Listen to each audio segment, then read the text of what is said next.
Juan Thornhill's time with the Browns might be coming to a close soon. So he was on TikTok Live, I guess, and said, quote, "I don't know. I'd be lying if I told you I did," when asked about whether or not he'd come back for the 2025 season. Not really encouraging stuff to hear from your starting safety, and doesn't really sound very excited to come back. And I feel like ever since he got to Cleveland, he's always been one to live online, and he's owned that himself, saying you guys are crazy on Twitter. Then he'll log off and log back on and whatnot. But overall, it doesn't seem like it's very likely he returns because he hasn't been very good. I mean, put his TikTok little rant to the side for a moment here. I don't know why the Browns would say it's an absolute to bring Thornhill back. Look at what he's done so far through 2 seasons in Cleveland. He's given up 3 times as many touchdowns as passes broken up. He's only played 15 games. The best ability is availability. And even when he's available, he's not making any game-changing plays. No interceptions, no forced fumbles, 2 pass breakups, 6 touchdowns allowed. And he's not even probably the 4th best safety on this team. It probably goes Grant Delpit, Rodney McLeod, and then have your pick of the litter, Ronnie Hickman, DeAnthony Bell, and then Juan Thornhill. And Hickman and Bell are for a fraction of the cost compared to Thornhill. So on a lot of levels, it makes sense for the Browns to just chalk this one up as a loss of a free agent signing and just move on. Now, it's not as simple as I am somewhat making it out to be or I want it to be because Andrew Berry put a lot of void years on his contract. So if the Browns were to designate him as a post-June 1 release, which they did for like Austin Hooper and John Johnson a few years ago, they could save $2.5 million, but they're still going to have about $12 million in dead money. So you got to ask yourself a question. Is Juan Thornhill such a detriment to this team that you're willing to have $9 million of your spending ability next year or $3 million, then $9 million after that, devoted to a guy not on your roster who's only going to have a $5.6 million cap hit? Barry may come to the conclusion of, yeah, he has not lived up to that 7-year or 3-year, $21 million contract, $7 million a season, but he's not so bad that we're willing to take such a financial loss just to move on from him. That's something that we're going to have to find out in the second half of the season because the Browns are in a little bit of a pickle for cap space next year. This is from Over the Cap, where the Browns are currently negative $8.4 million in cap space. So they've got to make some type of move when that time comes, and that's still ways down the road. I mean, you can restructure a contract, you can release players. There's lots of things you can do to open up cap space, but if they are in a little bit of a financial bind, they could look at Juan Thornhill as, yeah, not great cap savings, but it's a start, and it's a start for someone who hasn't been very good for us and just doesn't really come across as someone who's very excited to continue to play for the Cleveland Browns. Maybe I'm just reaching the wrong conclusion, or maybe you've reached the same conclusion as well, but there's moments where it looks like Thornhill is super pumped and whatnot to be a Cleveland Brown, and then there's moments online where it doesn't look like he's having an absolute ball, and it looks like he is really missing Kansas City. And hey, I would too. Won 2 Soupies there. He's got an awesome coach in Andy Reid. It's not going to be as green on the other side always. And if the Browns do move on from Thornhill, it'll just add more dead money to the pot. Amari Cooper, $22.5 million. Za'Darius Smith, $14.2 million. That's a big chunk of change.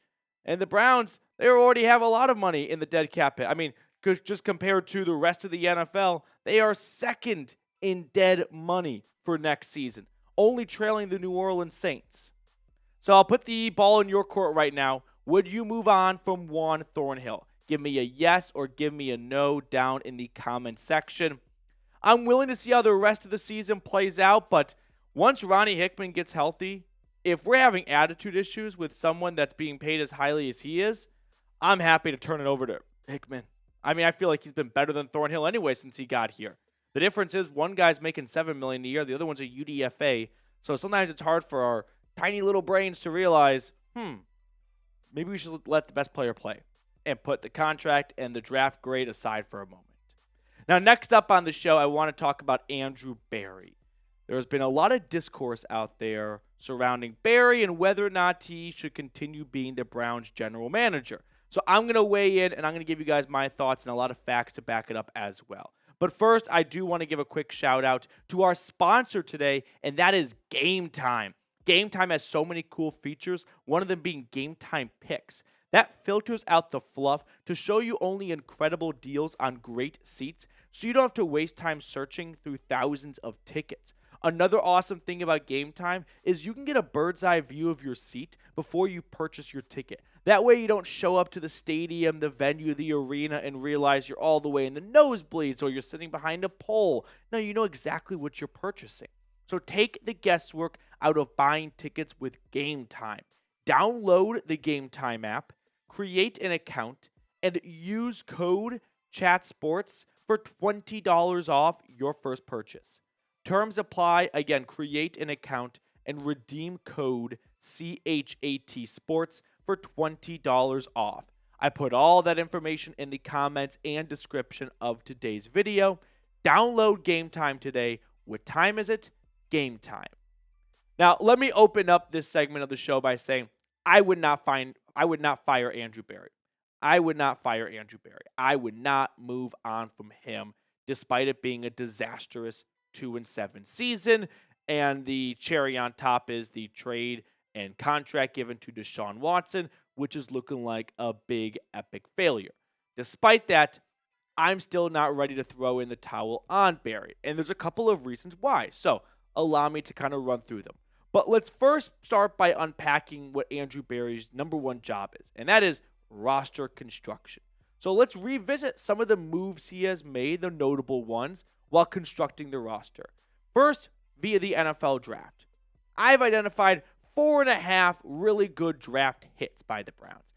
Newsome, I know that's one you're probably not going to agree with, but do yourself a favor. Go look who got picked after Greg Newsome in round 1 of 2021, and you'll see he was the best player on that board for the next 10 spots. So this one isn't as popular right now, but he's still a starting caliber quality corner for a late round 1 pick. You could do a lot worse. And go look at the guys who picked after the Browns. Delpit, I like this pick for round 2. Same goes for JOK. Same goes for Martin Emerson in round 3 and Alex Wright. So these to me are solid draft picks. No, they are probably not any major home runs. Maybe JOK a little bit, but the draft's a crapshoot. You can go look at any GM's draft history and you'll find some really good picks and you'll find some really bad picks. Go look at the Jags. I think it was 2021. Yeah, that was a tough season. Okay. But he's had some misses, too. I mean, Jed Wills, top 10 pick, stunk. Jordan Elliott, round 3, stunk. Anthony Schwartz, David Bell, stunk. Siaka Ika, gone after 1 season. Cade York, gone after 1 season. Those are misses. There's no doubt about it. They are bad misses. Every GM has some hits. Every GM has some misses. But the thing that not every GM has is very few picks in rounds 1 through 2. Andrew Berry's been drafting for the Browns since 2020. He's had 5 picks in rounds 1 through 2. Let's count it out. 20, 21, 22, 23, 24. That's 5 drafts. On a normal year, you'd have 10 picks in that frame. He's had half of those picks to work with. Now, that's by his own doing. Don't get me wrong. You traded his picks away. But if we're going to evaluate Berry as a drafter, just as a drafter, it's worth noting he hasn't had a whole lot of ammunition to use in the draft. So trade Andrew Berry may hurt draft Andrew Berry. But if we're just looking at draft Andrew, I'm not going to be too harsh on a guy who's only had 5 picks, and he hasn't had one outside of Mike Hall since he took Delpit in round 2. It's been a while. So my draft grade for him is a C+. I'm not going to evaluate the 2024 draft or really even the 2023 draft because it's too early. Some of those guys have only played half a year. Some guys have played a season and a half. But we have a good enough body of work to go, yeah, overall there's one too many misses. And what really stinks or sinks his draft grade for me is just he has really no ability outside of Martin Emerson to find good players in round 3. I guess Alex Wright as well too. But there are just one too many big misses there. Anthony Schwartz, David Bell, Siaka Ika, and then in round 4, just creeping on over, Perrion Winfrey, Cade York. Those weren't just misses. Those were epic misses. So C+ to me, plus the earliest selection you had was the 9th overall pick, and that's one of the worst picks he's had so far with Jed Wills. So C+ grade. Now let's look at his notable free agent signings. He really hasn't made too many big splash signings. The biggest one was Dalvin Tomlinson, and I'm going to chalk that up as a successful signing. Same goes for Za'Darius Smith. I know it didn't work out this year, but that wasn't because Smith was a bad player. He had 5 sacks when he got traded. That was a good signing on his part. It's just trade Andrew Berry hurt free agent Andrew Berry because Deshaun Watson didn't live up to his end of the deal. Shelby Harris, I think, was a good signing. Ethan Posick, he was awesome when he came off the bench for Nick Harris, but he's had some misses. Austin Hooper, flop. John Johnson, not very good. Juan Thornhill, flop. Quentin Jefferson just got released. Guy got $4 million or whatever to play 4 or 5 games and then was a healthy scratch. And no one even wanted to trade for him. So the Browns just had to release him so he could go to Buffalo. But I would give Berry overall in free agency a B grade. He hasn't made too many marquee signings, but he's brought in some really solid players like we just went over. And yeah, he's had some misses. But his misses, if your biggest miss is a $42 million signing for a tight end, you can look around and see some much bigger holes in GM signings. So for me, I'll give free agent Berry a B grade. Now, before we look at the rest of our evaluation for AB, make sure to subscribe to the channel. I want to get to 39,000 subscribers. It's incredible to see how much growth we've gone under over this season. So hop aboard if you are not already. It's completely free to subscribe and get the #1 Browns news and rumors content on YouTube. How about trade Berry? This one, he loves to self-destruct here because he's got some great trades. Amari Cooper. I mean, just think about what he did with Cooper. He gave up a 5th, got a guy who put together back-to-back 1,000-yard seasons for the first time in Cleveland Browns history, and then despite Cooper being older, he was able to trade him away for a 3rd. I mean, that is a masterclass right there.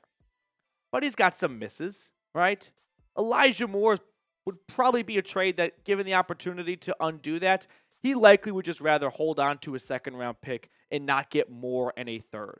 The Jerry Jeudy trade is looking like pretty good right now. I know it hasn't been an awesome year from the standpoint of like Jerry Jeudy's fantasy numbers, but I think we all agree he's looked good out there and he's been a solid acquisition. I think the Za'Darius Smith trade was a good one. Similar to Cooper, he got about what he gave up to get him, and he got 1.5 good seasons from Za'Darius. So overall, there are some good trades there, like Dustin Hopkins, a 7th rounder. Guy goes 8 for 8 on 50-plus yarders en route to a playoff-bound season for Cleveland. So there are some really good trades there. And then there's the big elephant in the room, the Deshaun Watson trade. 3 first-round draft picks and more, followed up by a $230 million contract. If you exclude Deshaun Watson from all the trades Berry has made, I would give his trades an A-. I feel like minus the Watson deal, all the other trades, some really good trades right there. Cooper, Smith, Dustin Hopkins, Jerry Jeudy. Like, there are some really nice acquisitions. But you have to weigh in Deshaun Watson more heavily than Dustin Hopkins. They can't have the same level of importance, right? It's kind of like we're going back to college for a moment. Your final is going to have a heavier weight to it than a homework assignment 3 weeks into the semester. And the final for all GMs is, do you have a quarterback? That's the name of the game in 2024. It's a quarterback-run league. And when you factor in what unfortunately has been a flop, and that's being nice, of a trade for Watson through 3 seasons, it's got to tank his grade down to a C-. The other trades help it avoid from being a flat-out F, but the quarterback trade and everything you gave up for him, it's going to weigh heavier than any other trade you made.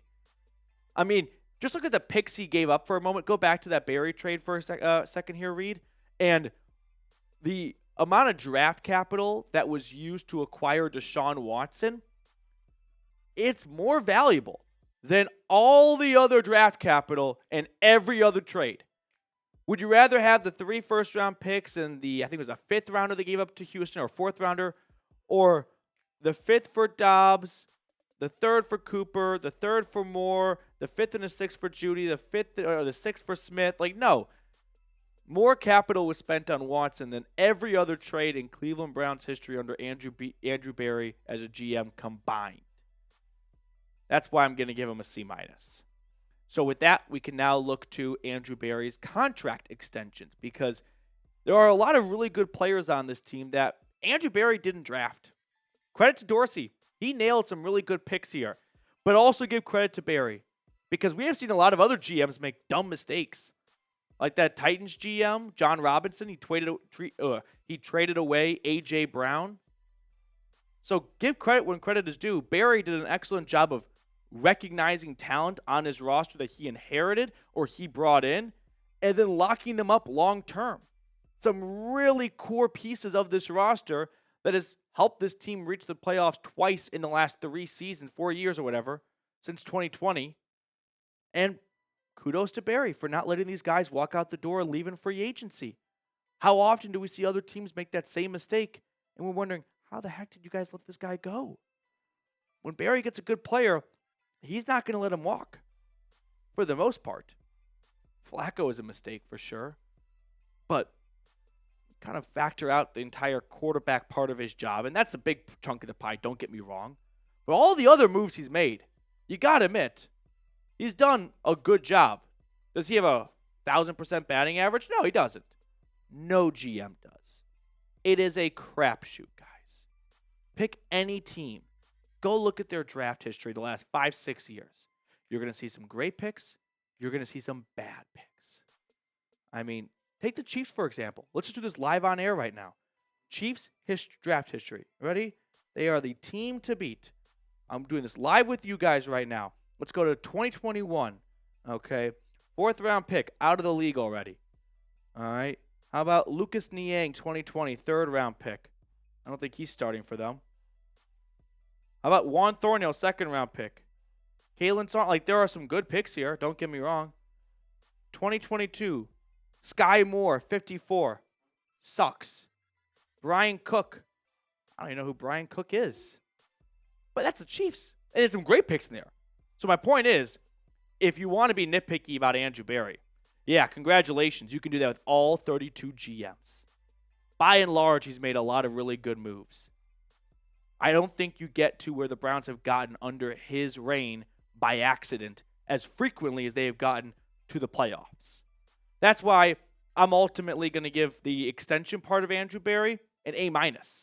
He's done an excellent job of retaining talent and foundational pieces of this locker room. Nick Chubb, the offensive line, Njoku, Garrett, J.O.K., Ward. Those are key fundamental pieces to this Browns team and the success that they're not experiencing right now, but they have experienced. And they didn't do it by once on accident. It wasn't a fluke. I mean, I don't think you can just fall into 2 playoff appearances by mistake. Once, maybe, right? You can be like that 2017 Jags team. You can kind of get hot out of nowhere and you get a little bit of momentum. Maybe a couple of balls bounce your way. Maybe when you fumble, it goes out of bounds instead of the other team. Maybe a couple of passes are dropped instead of picked off. But to have it happen twice? No, I don't think you get there with having a bad head coach and a bad GM. I think right now the Browns are victims to an unfortunate but huge mistake in trading for Deshaun Watson for the results they've gotten for what they gave up for him to this point. And that's what's hamstringing this team today. So do you want to fire Andrew Berry? F for fire, K for keep. I'm keeping Berry.